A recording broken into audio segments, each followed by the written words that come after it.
What is going on, Governor Chisgule here, and today we're going to be talking about whether or not you should upgrade your troops or train new ones. I see this question all the time, and we will give you some considerations to help you make that decision with confidence. If you like this style of video, you should like and subscribe. We are an official Rise of Civilizations community program member, which means we will be cranking these things out on the daily, and we are dedicated to getting you the very best tips and advice. So with that said, let's get into the mix. Should you upgrade your troops or train new ones? Now, I've got some thoughts here, and the biggest consideration, and I know this is really straightforward, but it's very simply the amount of time it's going to take to upgrade those troops. You want these buildings that can crank out troops to be fully utilized, cranking stuff out 24/7. So I'll give you an example. I'm currently trying to upgrade my Tier 3 siege units to Tier 4. But if I'm about to go to bed, and let's say I'm going to be away from the game for 8 to 10 hours, because I'm going to bed or I'm going to work, if I try to upgrade these, I'm only going to get 5 hours of cook time. They're only going to cook up for 5 hours, and then this building is essentially idle for the remainder of the time. So I would much rather, in this case, train some brand new units to fully utilize this building for the duration of time that I am away.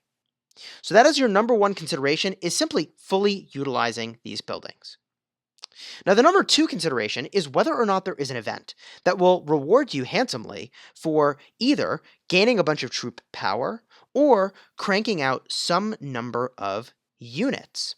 Frequently, for those events, you need to train at least Tier 2 units, and we'll talk about some considerations to help you make that decision in just a minute, but that should be one of your sort of major factors. Now, there's a couple other factors that I think are important to talk about for whether or not you train new units or you upgrade the ones that you have. And the first consideration that we would be remiss to not talk about is simply your hospital capacity.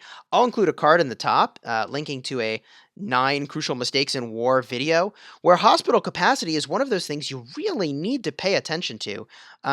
You can only hold so many severely injured units in your hospital, and after that point, if your hospitals are full, any more severely injured units you have, they just die.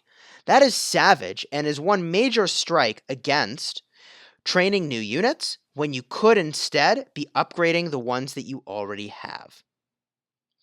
Now, another consideration might be if you are building an army that has only one type of unit in it.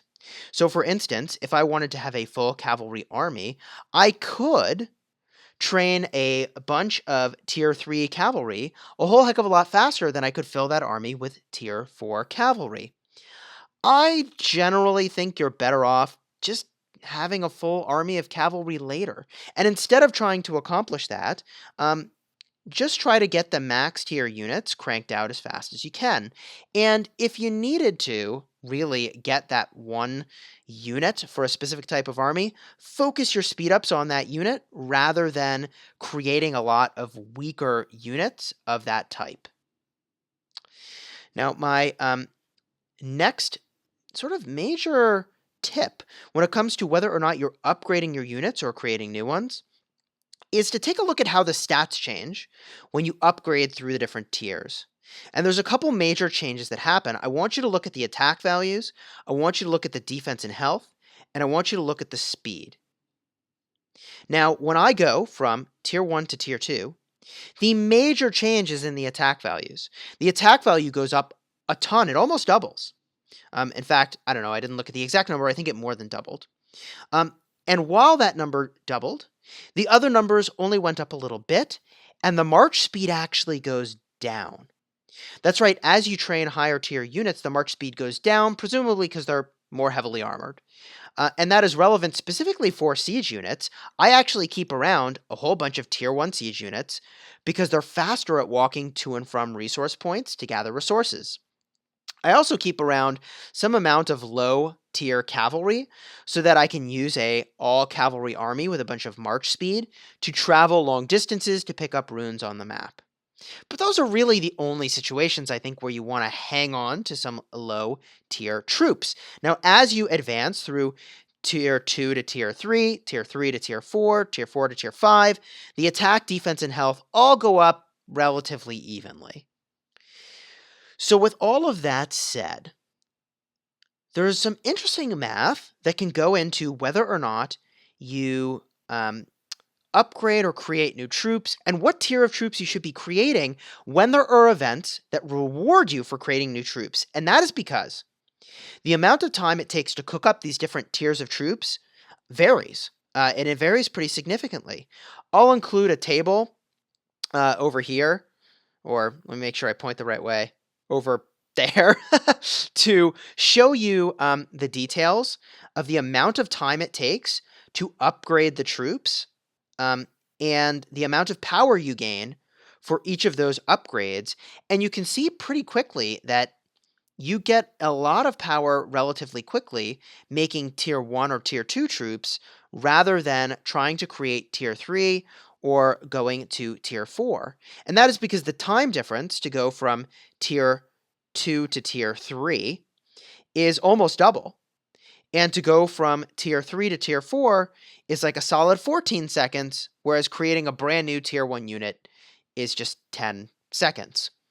I mention all that because if you are truly going over the top optimizing for these events that reward you for increasing your troop power, you probably want to stick to the tier 2 units to get the absolute maximum amount of power, and then use the rest of your time during the day when you can attend to the game more frequently to upgrade those units to try to get them to the highest tier.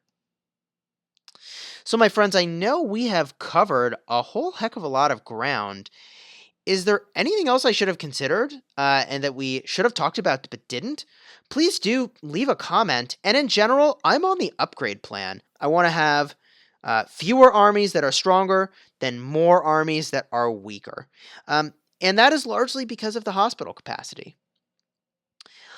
If there's anything else that you would add, let me know.